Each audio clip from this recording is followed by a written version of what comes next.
done working every day, eating dinner, painting the house? Jesus, it's spring break.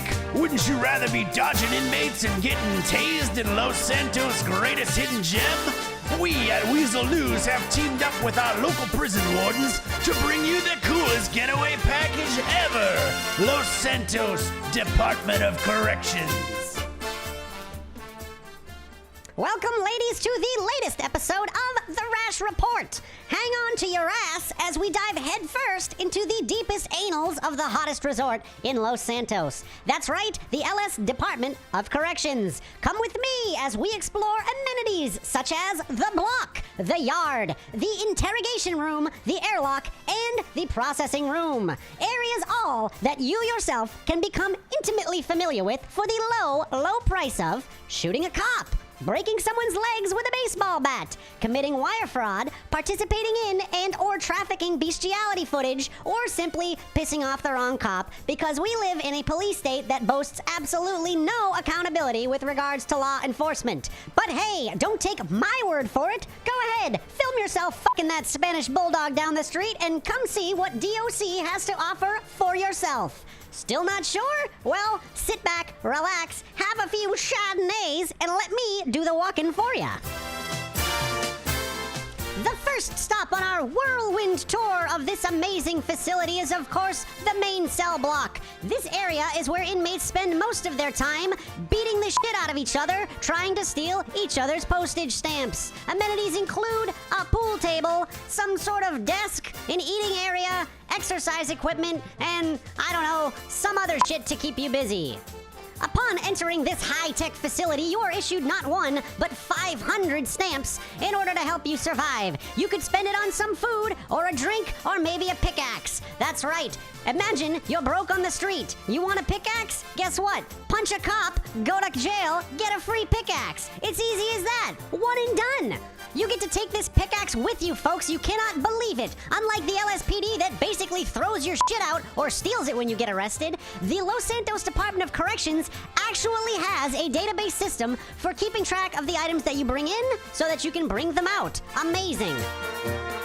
All aboard! Next stop, the processing room. Yeah, that one med bay. Okay. However, wait a minute. Probably shouldn't go in there right now. What is this room here? This one here? Yes. Can I please see this room? She's a green Let me see, screen. is there someone in there right now? No, it's our processing room. It's where we take Oh my God. fingerprints and DNA of our... Okay, hang on a second. 1 second. Step back away from this tentacle. That's okay, Emma. I've got it. Sir, I have to get into that room. I need 5 minutes yeah. in that room. Oh, my bad. Yep, Okay. follow me. We just Show me your office. we just needed it to be cleared. Show him the old break room. Someone. Be still my heart. Film in here? Yeah, go for it, actually. I just wanna get a nice little pan. This is our break room, yeah. Oh, it's really? So- So, again, could you explain to me one more time the purpose of this room? Well, this side over here is just our break area where we store snacks and stuff, but this side over here is primarily for our internal training videos and notices and things like that. I got an iMac. Such as? I think so. We're currently working on a way to advertise our internal divisions to like new people that join our department.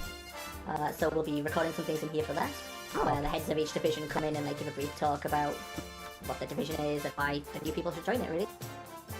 Amazing. Government's really handing down the assets to you guys. That's pretty sweet. Ooh, there's a man out in the yard. There is. He doesn't seem to be doing much, though. That's alright. He's probably exhausted from all the horseplay. This area is where the inmates can come on out and make a little bit of money and exercise, or what do they do? They Yeah, get the... so that area that looks like it's caged off, it's not actually fully caged off, there's like an entrance and exit. That is the exercise area, so there is some weights that we provide there for them.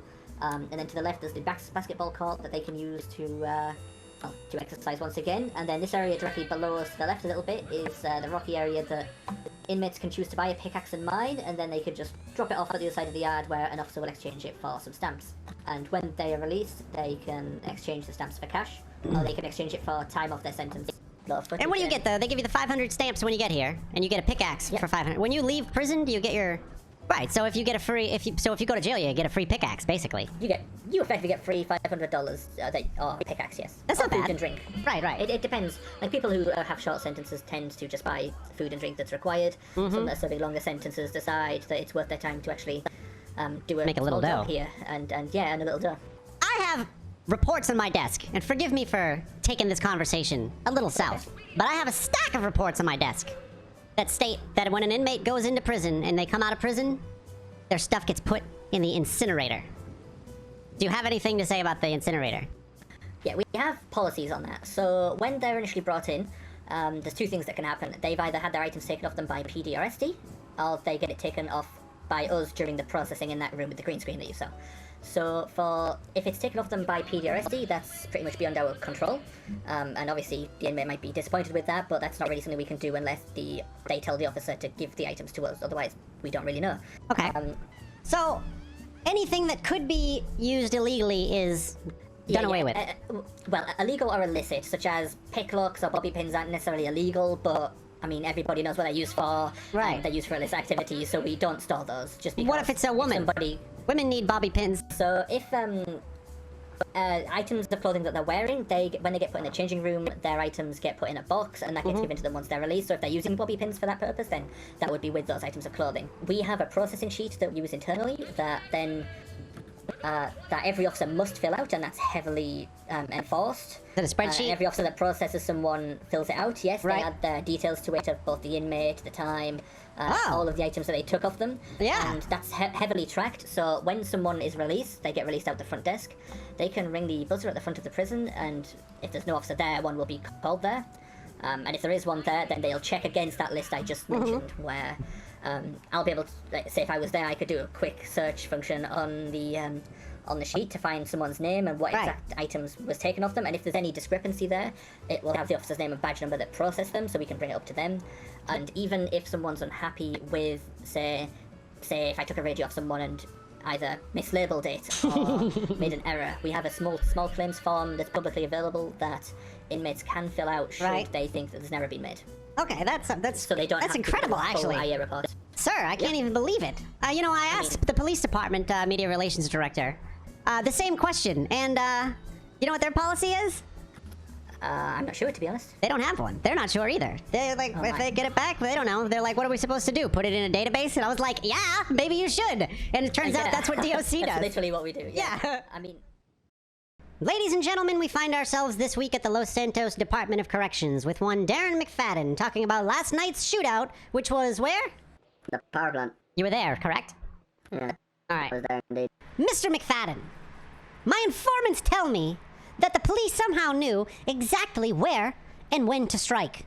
Could you elaborate, please? Alright, from my perspective, a gangster's disciples was getting smoked by Irish. And, police somehow heard the shots from the highway. And, they got smoked. PD ran in and shot up everyone, you know? I should add now that this was, as an EMT, the largest crime scene I have personally ever seen. Ever. So big. I'm glad to hear that there's gonna be more then. Don't you worry. As long as I'm around anyways. Understood. So, how did it go down? Were you having a shootout with a rival gang and the police heard the shots, you say, from the highway? Yeah, well, the police apparently heard the shots. As far as shootout goes, you know, it's another day in the life of Irish. Of course. Easy, wiping the floor with these motherfuckers. Right. So, the police heard the shots from the highway. How long? I would say there was 20 cruisers there at least, right? How long would you say it took for them to respond in force? Well, we were probably there for about an hour. And they, you know, we thought the police would come at some point, but they came at the very end, unfortunately for them. So, Right, of course. people slip. There were a lot of dead bodies, sir. Now, I also heard talks that police, how do I phrase this? Police seem to know your whereabouts and your intentions multiple times throughout the day. Oh yeah, police Not are just tracking this everyone's once. phones. Yeah, it seems yeah. they're tracking your phone, sir. But I'd even be taking a shit in my fucking apartment, you know, in Del Perro, and the police would be knocking on my door asking if I'm alright. Like, bro, get alone. Are you part of the parole Me and program? Am I a part of the parole program? No. Yeah. I'm not. No, alright. No chance of that. No. Hell no. Alright. Well, sir, is there anything you'd like to say with regards to the Irish mob's situation in town? Well, Dr. Goddard's here to take over. We're here to form nice alliances with good friends of ours and people who treat us with respect. People who don't treat us with respect, we're going to hit them hard, and the hardest they'll ever get hit. That's right. Correct. That's the crack. All right, sir. Thank you very much. I really do appreciate your time.